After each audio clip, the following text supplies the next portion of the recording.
I'm Carol Cohn, and welcome to Purpose 360, the podcast that unlocks the power of purpose to ignite business and social impact. Today's conversation is going to be epic. Now, I'm sure you're saying, Carol, all your conversations, you strive to be epic. But today is about our new EPiQ diagnostic research tool. And EPiQ stands for Employee Purpose IQ. For those of you who have followed me over the years, I love research because we need to prove the strategic power of purpose at all different levels with all different stakeholders. This is our 31st piece of research since 1993, and we share it liberally. This one is going to be discussed today, and it's a dashboard. It's an in-depth dashboard. That's the deliverable of your employees, how they are responding to the company's purpose in categories such as organizational trust, credibility, societal impact. We all know that employees are the most important stakeholder to carry your purpose authentic messages. Indeed, in my previous podcast with Alan Murray from Fortune Media about his wonderful book, Tomorrow's Capitalist, he says employees are the best carrier of your message. Provide the most authenticity. And for those of you listening who have 10,000, 20,000, 100,000 or more employees, imagine if you understand their relationship with your organization's purpose, where is its strength, and you'll be able to identify ambassadors from this research. Imagine the messages that can be carried via their voice. Wow. How exciting. And our vision, hopefully, is that hundreds and hundreds of companies will take this on in the years ahead so that purpose will be even more powerfully viewed and executed as organizational strategy. It's an epic conversation, so let's get started. Today, I have one of my favorite people in the world coming back on the podcast, and that is Wendy Salomon, and she is Managing Director of Reputation and Corporate Strategy for the Harris Poll. So welcome back, Wendy. Thank you so much. It's so nice to be with you again. And I have to say that for those of you who follow us, we have done research studies since 1993 to prove the strategic power of purpose in all sorts of ways that business conducts itself. And one of my best partners is Wendy and the Harris Poll. Today's conversation is going to be about a new diagnostic tool called EPiQ. And EPiQ stands for Employee Purpose IQ. And so that's a lot of research. But first, I just want to turn it over to Wendy, because Wendy, you've been a great partner and you also have tremendous depth as a research organization in the whole field of purpose. So can you share with our listeners just some of that great expertise? The Harris Poll does a lot of proprietary research, a lot of research sort of for our own thought leadership and just to stay on top of trends in business and culture. And even if the focus of the research that we're doing is not on purpose, very often the conclusions and the insights point us there. So it's really important to understand that against the broader landscape, not just sort of looking for purpose, right? We're finding that companies that center themselves around purpose and that do so consistently, that do so generously in terms of their communications and how they engage externally and internally, are really being rewarded by Main Streets. And so we see purpose more and more in the analytic tools that we do for our clients as almost an essential ingredient, right? It's almost the thing that supersedes so many other things in the reputation space. I love that you said an essential ingredient. This is something that companies must do. They must provide that really clear guiding light, the North Star, and then authentically utilize it with their core stakeholders for decision making, for strategy, for culture, for operations, for innovation. And people ask me, well, what was the impetus for EPiQ? And again, I have to give a shout out to my colleague, Risa Sherman, because she named it.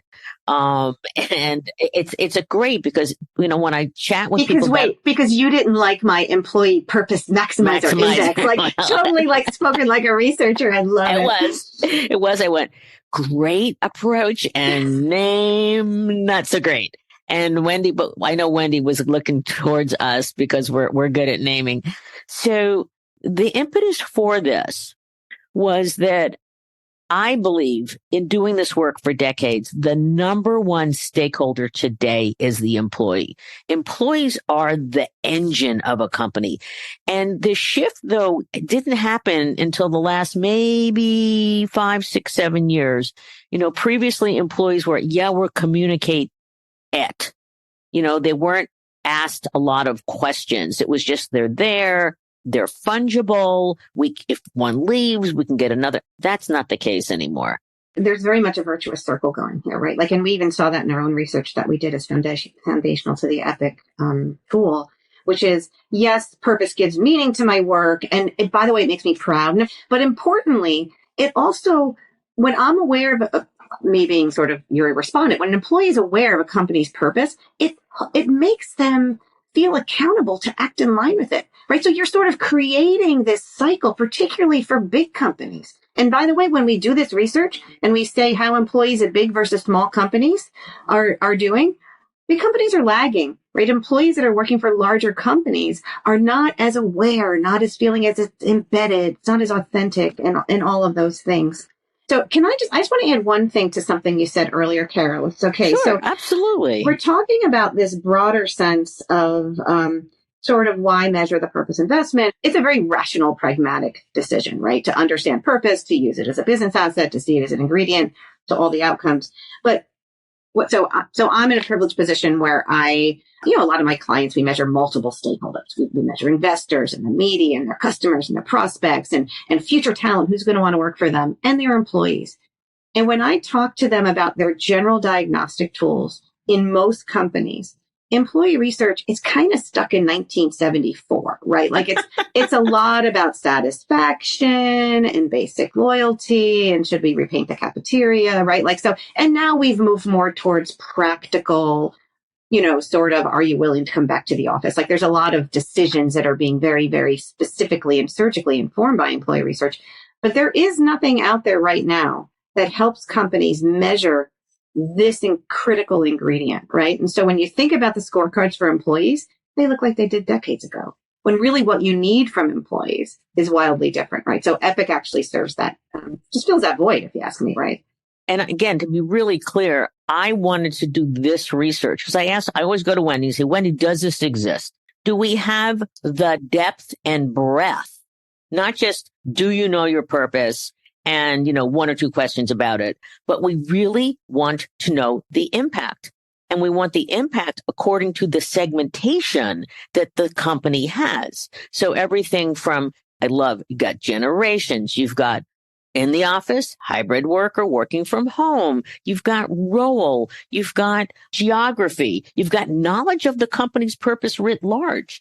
And so there are different segmentations that each company will bring with its own research. And Wendy, I want you to talk a little bit about how we work with a company using EPiQ, because we've had, I've presented EPiQ, I think, to about 30 or 40 companies so far. And we're getting universally the responses, wow, this is great. It's about time that we have this measurement depth because the output is the dashboard.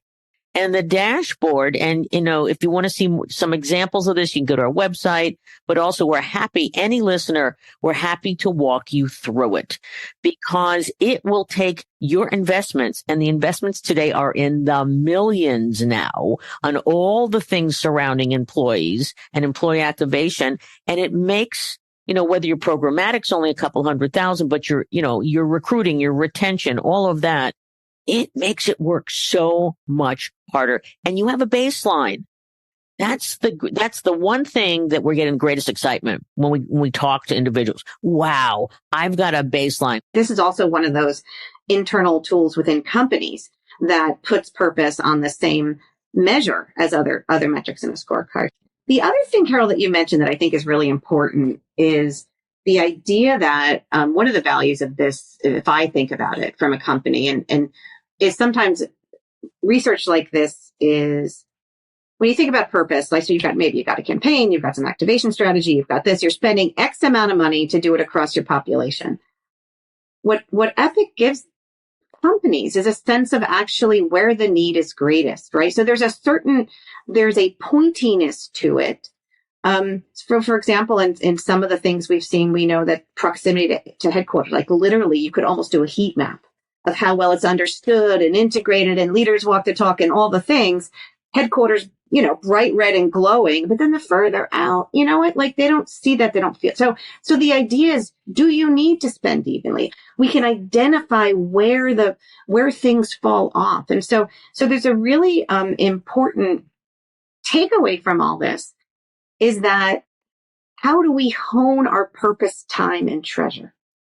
Right? How do we not use a really broad brush, but get a little more surgical? And I think that's what most companies are asking regardless, is like, how do I do, sort of do more with less in some sense? And that could be time or money or whatever. And I think that's brilliant. And we also, ultimately, we give you a score. You get an EPiQ score, and then it's broken out into various segments. But Wendy, why don't you talk about how the national survey and how that informed then the EPiQ tool? Well, I think it's a few different things. First of all, if in full transparency, if Harris School is going to put its name on it, it's going to have rigor, right? And so the one thing we knew we had to do was just not have Carol and Wendy's gut tell them this is really an important asset and whatever. Yeah, so we had to do a little proof of concept. And so I think we did a large study and of 1,500, 1,500 employed Americans, employed full-time, the companies of a certain size. I think our threshold was 100 employees or more, so not micro businesses. And so we have this large data set. We asked a wide variety of elements around the different pillars of purpose. Now, we're not coming to this blind, right? So we knew the different directions to ask. But then what's important is that we send that to the Harris Poll's analytic lead, and he helps us identify the index where what we're measuring holds together in essence, right? Where these, and you'll see the purpose index itself, and again, available on the website. The purpose index itself is, again, in that there's three main broad areas, right? And there's some sub areas underneath each. So we can get into those things, and I'm happy to do that. But the one thing I want to mention about the poll is that it helps us understand some of those broader trends, right? In general, do employees feel that that staff at their company is rewarded when they lean into purpose, right? Which is a really important thing. But employees want a company's purpose to actually create meaning in the world. So we have some baselines there, which are really valuable in addition to helping us put together this tool. And what this foundational data set does, as Carol says, you get an EPiQ score, you get a score in the various areas of our index itself. And those three areas are sort of this North Star credibility. Like literally, are you trusted? Are your leaders seen as buying into it? The idea of talent and being embedded and being authentic and engaging employees in the purpose journey. And then lastly, the idea of activation. Is it fully, are you using it as a guide? Are you making decisions based on it? Do employees think that this actually is a lens through which the company is investing in developing products? And is it creating meaning and impact in the world? And what that foundational data set of those 1,500 interviews does, it helps us bridge back to that touchstone. And so really it's not just your own score, but I think there's a real value in bridging back to that data set. Again, from the larger survey, you came up with three core dimensions: credibility, talent, and activation. And I'm going to drill down deeper. But this allows who's ever bringing it, whether it's going to be the HR team or the communications team or the CSR ESG team, it takes you into the C-suite with a really powerful dashboard and tremendous credibility to say, I can pull on these various levers. We need to really work on the Northwest. That's where our R&D facility is. And, our purpose is not reaching down. And for example, our senior leadership is walking the talk there, but our managers, which are the managers in the middle, that's where this all breaks down. And not only like helping me understand pockets within my organization, but also remember, it's also pockets of perception. So, maybe you learn people understand our purpose just fine, loud and clear. Oh my God, it's laminated on my bulletin board. Like I got it. But they don't believe that it's guiding our strategy. Right. And maybe and so it also tells you where in the process, not just where in the organization, but where in the purpose, full embedded activation, there's a vulnerability. So the idea is that you get almost a diagnostic tool, right? To help you pinpoint the where, but also the sort of what content, sort of what are the barriers to full activation. And importantly, by the way, just like we could say that R&D center in the West or whatever your example was, we can also say, people in this role fully bought in. So you can also find your ambassadors, right, to use in your programs. So it's not just about identifying the bad, it's identifying who is fully bought in. And it allows organizations to go to those managers and to understand best practices for fully bringing it to their employee population. I'm really glad you brought that up, because you can't just roll this out with the toolkit, and the senior leaders, and then, okay, now let's give the toolkit to the managers, but the ambassadors, those people that truly step up. And a lot of them, by the way, are in EBNs or employee resource groups. And what we're finding is more and more companies are really leaning into their employee resource groups to activate their purpose, their values, their behaviors in action. So I love the point about finding your ambassadors. So let's talk about the deliverable. Can you talk a little bit about, you've got a dashboard. I think that we're looking at about, a 10-page report of the data. And then the other thing that we're going to provide, you're going to get Harris and you're going to get Carol Cohn on Purpose and our decades of expertise that's going to give you recommendations, high-level recommendations. But, how you can evolve the power of your purpose. So, Wendy, can you talk a little bit about the deliverables? Sure, I can tell you what it is, and it is an 80-pound doorstop. So employer research in particular, right? You can cut it a million ways and, whatever. But, it's intended for executive eyes. It's intended to be snackable, easily digestible. We talked about the different ways that we break things down. So yes, we break it down by the different parts of your organization, your overall score, your score on each of these three dimensions. Because remember, we want to diagnose not with a broad brush, but with a more fine surgical perspective on where in the organization and where in the purpose journey are things breaking down. And so we've really created the deliverable with that in mind, super snackable. Every company has something that they have to put in every research program. So rest assured, the EPiQ development does allow companies to put in a question or two. It also has an open-ended question, right? So it's not all sort of rote and sort of automatic. We want to make sure that what we're capturing isn't generic, but speaks their language, right? So the deliverables also are done with that in mind.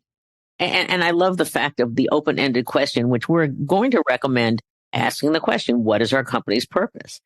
Because I think it will be illuminating to have a sense of where has it really activated? Where is it understood? Where is it totally misunderstood? I'm sure there'll be some very funny responses to it. Yeah. Well, we saw that in the study that we did, we asked that question, and it's amazing how, to make high quality lights. That's clearly my company's purpose, like to make as much money as possible. So some of this is snarky, right? But we need to understand when employees say they understand your purpose, do they? So we have sort of a proven way in the survey to level set and to make sure that they're all moving forward with the right, sort of looking at the right purpose. And then each year you can show where you're growing, where you've got to, invest, a little bit more here and there. It's that which gets measured gets done. Totally. I love that. Yeah. So in closing, Wendy, I just want to give you the last mic, and then I'll take it over because it's my show. But But it's funny interviewing myself, but I love that too. You're great to work with. So any additional comments for those listening where they're going like, well, I don't know. We've got, we use the XYZ surveys already. Any additional closing comments? Yeah, I think I've seen a lot of employee surveys, and this is really something different. And I think helps those in a purpose function measure their progress, yes, but also earn rightful billing on an organization's, I use the term scorecard generically, but like sort of measuring what are your goalposts in your organization. And certainly speaking on behalf of my colleagues in Hires Poll, we are thrilled to be working with Carol and her team, but also just to, imagine this as a new normative baseline. Or by the way, when LinkedIn on their job search function has employee purpose as something people can search on. Is there anything more tangible that shows that this is part of the decision criteria, folks, Really interesting. Absolutely. So I want to thank you for being a great friend. One of the things we're going to do, so for those of you who have listened to the end of this podcast, is that the first 10 companies that sign up for EPiQ, it's a little bit late in the year and some companies are going, yeah, I love it, but I'm going to put it in our 2024. Well, the first, few in, we'll probably give a little bit of a special, TLC, but ultimately we're going to create a cohort. And so the cohort of the first 10 that come in, or it could be 8 or 10, so that we will continue post their EPiQ research, that I will personally run 3 to 4 hour-long conversations under Chatham House rules, or as we say at Cone of silence. But Yeah, there you go. Mic drop. Because that's where we are in the practice. Wendy, do you want to add anything on that? I thought you got the last thing. It's your show. But meanwhile, I was like chomping at the bit. I totally think it's about equal footing. Like, I really do think that this closing on this idea is super powerful, because it is about giving purpose the metrics that show this is a company that cares about purpose, in addition to all the actionability. Super. Well, thank you for your time, Wendy, and thank you for your commitment to truly moving the strategy forward, because you're not just research, you're research that empowers and drives decision-making forward, and decision-making that's going to impact companies and products and services and profitability, but also the critical human element that we all must have, especially in this world of AI, because it's our empathy, it's our ability to connection make and to really innovate, that's truly going to allow anyone in the role touching purpose, whether you're in HR, whether you're in your communications, whether you're in strategy, to utilize it to drive your organization forward. We will have links in our show notes to more information about EPiQ. And we hope that all of you will have a dashboard that you will bring into the C-suite, and you will be, again, at a level to truly advance this with your employees, because they are your most important stakeholder. So thank you, Wendy Salomon. It is always so wonderful to be with you. I know that, we're going to get this running for a couple years, and then it's going to get its own pace. And then I'm going to have to go, oh my God, what's our next research? I look forward to that. Thank you so much, Carol. It was great to be on.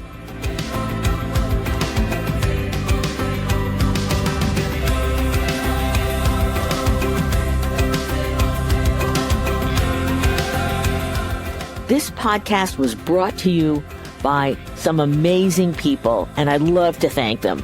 Ann Hundertmark and Kristen Kenny at Carol Cone on Purpose, Pete Wright and Andy Nelson, our crack production team at True Story FM, and you, our listener. We love hearing from you, so please give us feedback. Let us know names of people you'd like to hear on a future episode. How about some new questions to ask? And also, please rate and rank us, because we really want to be as high as possible as one of the top business podcasts available, so that we can continue exploring together the importance and the activation of authentic purpose. We all know every company, every brand, every not-for-profit must define their purpose, refine it, and activate it, and evolve it over time, so it has the greatest impact on business, growth, and society. And by listening to these episodes and sharing them with your colleagues and talking about them, I want to inspire you to have an amazing answer to this question: what is the power of your purpose? Thanks so much for listening.